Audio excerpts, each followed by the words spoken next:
This is Karen's Communique number 22. I'm Karen Del Bowerman, Chair of the Clark County Council. Today is Friday, July 8th, and this video covers highlights beginning July 3rd, 2022. Community Development brought an interim ordinance for approval upon the recommendation of the Development and Engineering Advisory Board, affectionately called DEEB, regarding landscaping requirements.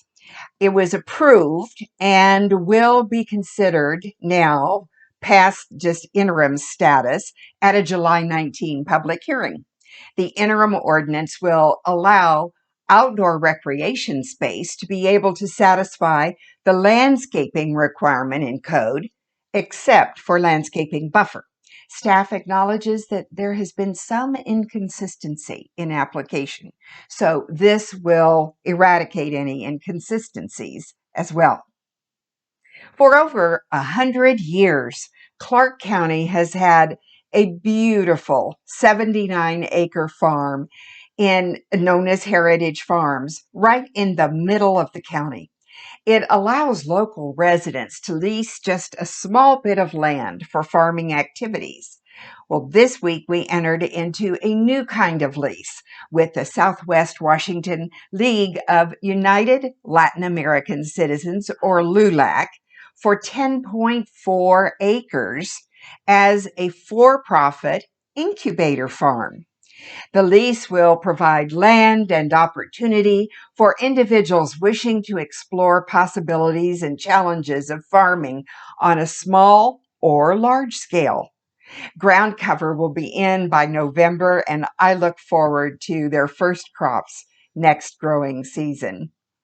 Well, council time on Wednesday opened with an hour-and-a-half work session on the prosecuting attorney's office relative to case backlog. PA staff overviewed the reasons for backlog, ranging from trial suspensions and court closures to attorneys contracting COVID and general effects of COVID, such as having to release nonviolent inmates, to dramatic effects of invalidating Washington's strict liability drug possession statute, which had made possession of a controlled substance in the past a felony. Now, you may listen to the entire work session in the link to our July 6th agenda that's online. The Oregon's Department of Transportation, or ODOT, has filed a draft report on low-income tolling on the I-5 and 205 for feedback from residents prior to July 18. This is a 57-page report covering options to establish toll benefits for drivers with low incomes. County Council will discuss the possibility of group feedback, and then if that doesn't materialize, we realize that individual feedback is possible as well. Then the I-5 bridge replacement resolution that we worked on has been scheduled for final vote at the July 19 agenda, consistent with Council's discussion last week and this. Well, next Wednesday, it's time for another Board of Health meeting, and there will be, of course, the usual update on COVID-19, which is less favorable in the county this week.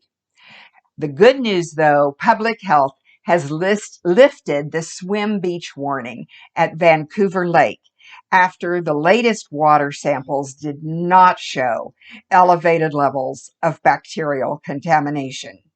Public health has been monitoring water quality at Vancouver Lake Swim Beach since early June, when routine testing revealed elevated levels of E. coli bacteria, showing you the importance of that routine testing that public health does.